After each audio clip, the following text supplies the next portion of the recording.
Hey everyone, this is Janet Trevino out of San Antonio, Texas. Not that it matters because in this past year the world has gone virtual and we're slowly coming out of the pandemic, but I have lots of thoughts about virtual sessions and I hadn't made a video about it and I thought I would throw one out there to kind of tell you what's possible. There are many other practitioners in the cuddle community that are doing virtual sessions and it's kind of like weird, like in over like the internet, right? Virtual. Yes, I agree. I don't think that like this we can have a cuddle session necessarily over video, but I've over the last, again, this year, I've been able to come up with a bunch of ideas and listen to other practitioners talk about what they do, and feel like I've got a pretty good comprehensive list of things that work for me. And if you have ideas, throw them down somewhere. Let people know what you're doing so that they can come and have a session with you. So here it is. The first thing, I just started a new client a couple weeks ago, and it was really great to do a body scan. So this is number one, body scan. So it's about getting in touch with the body parts, especially with my retouch work. So I have my rehabilitative touch therapy stuff that allows people to get in touch with what's going on in their bodies, and then to learn how to touch someone else, right? There's plenty of you out there who don't like touch, but kind of want it, like crave it. Your body's asking for it, but like, I don't know how to do that. So a body scan virtually has been really helpful to kind of just start making that mind-body connection. The mind like focuses on the feet, maybe like parts of the legs, and we just go through every part. And then we moved on to then the next time touch. Right, so like waking up our hands is really important. That idea of waking up the hands is a Betty Martin concept. So if you want to Google her, she's a great resource. You just go and you start putting hands on body parts, and then I do too. So we do it together and can start to again make that mind-body connection of like what's there. When we do this, when we make that connection, I'm asking questions like, what are you noticing? What sensations are there? Is anything alive? Anything awake? Sometimes there's just numbness, and that's something to also acknowledge. Like, why, what would the numbness be about? I have people who can't even, like, they'll touch their foot or they'll imagine their feet and can't go there, can't even think, like, what were my feet? Like, what might my feet say? I ask, what do your feet have to say right now? They're like, I don't know. I get it. Like, that's kind of a weird question. And I'll ask, like, well, what's on your feet? Like maybe a pair of socks or a pair of shoes. Do your feet like those socks? Right? Like, and they're like, oh gosh, no. Or they'll be like, yeah, this is my favorite pair of shoes. Like, cool. Like, what's it like for your feet to embody those pairs of shoes? Like, what's it like? And we just start beginning like to have that awareness of like what is happening with our bodies. Many of us also are walking around disassociated.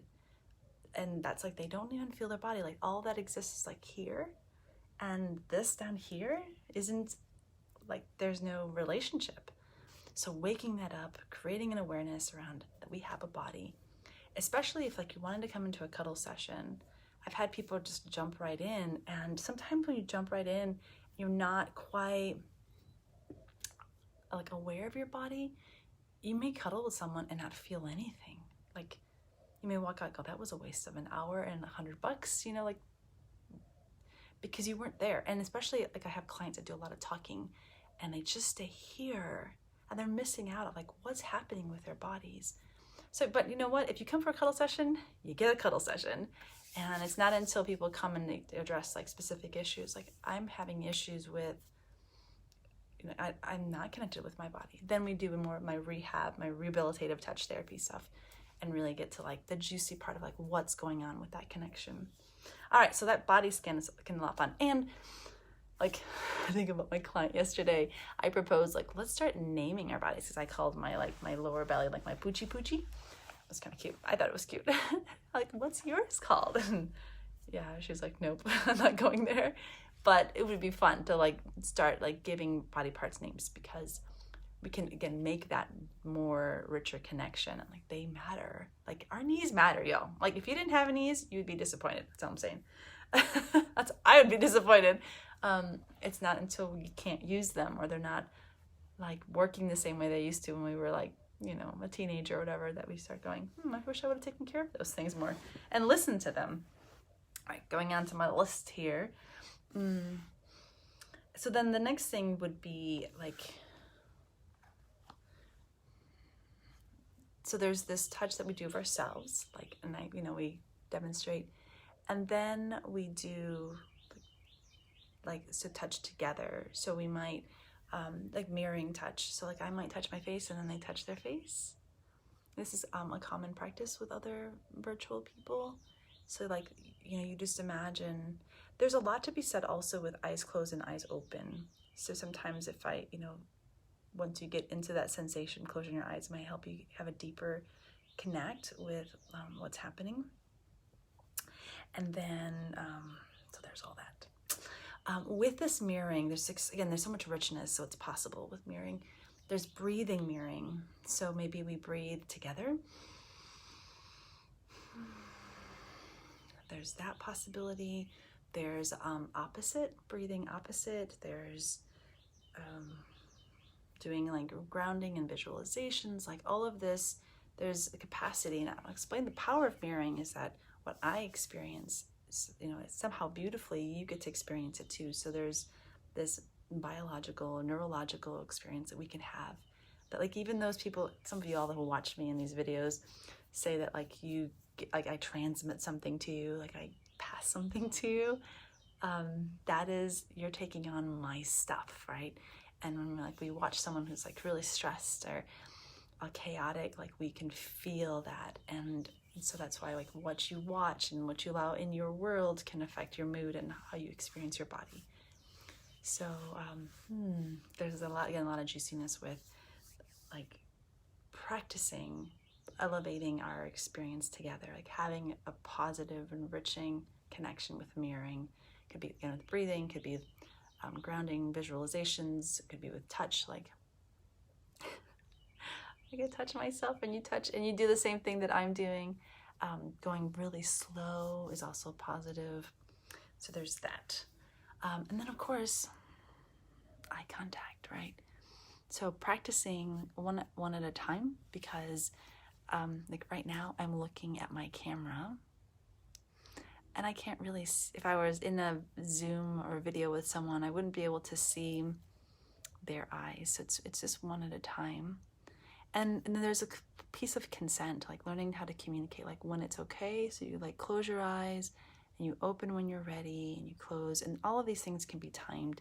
So you have like a container and you know when it's going to end. And practicing doing the eye stuff is really powerful too. All right, so there's that. Then you can get up. Should I get up now? Maybe. I didn't plan on this. You can get up and move this out of the way. And do like movements together, right? Like dancing, put some music on, doing all that kind of like, it could be individual, so like one at a time. So maybe I'll do some movements at the song and then you get to watch, and then we can swap or we can mirror our movements together and share again that just a fuller body experience, especially after you've like woken up your feet. So maybe you're like, okay, let's move our feet together, and we get to see it and we get to like play with different movements. I think it's great. I think it'll be a lot of fun. All right, checking my list and what other things here. There's also like different types of touch, right? So exploring a really light touch together. So I would guide you through like the light, more of a fuller hand touch, scratching. Actually, I'm itchy right now. Itchy, scratchy touch. Maybe pulling hair. We could like pull hair together. Pull your own hair if you have long hair. And then just pressure. So again, we can mirror it, but kind of guiding you through different types of touch that's possible. And if you have a weighted blanket, pulling that on as well. In my rehabilitative touch therapy, we begin with objects. I've been thinking about like those who are serious about doing virtual and want to have more of a rehab kind of experience, I may like mail you a box of random things and start having people touch them with their eyes closed, and I would read you. So there's a whole evaluation process that comes with that. It's amazing. It's awesome how much I can learn from how someone takes an object. Let's see. I have objects here. Actually, this is really awesome. It feels better if somebody else does it though. It's not the same. But we could take an object and I would just notice how, yeah, what it feels like. And one of the things I would like to do a video series, I think I might just start one today, where I am spending a few minutes just with an object so people can see what it's like to wake up your hands with objects. All right, I think that's everything I have for now. There are things that develop in the session, like ideas, inspirations that come up that is really cool. I'll throw one out there with a client recently who could not touch parts of their body. Like it was just really uncomfortable. They refused to. And so, you know, then you don't need to necessarily touch, but there's like possibilities around, like maybe this is as far as you can come. And maybe like that was too close still.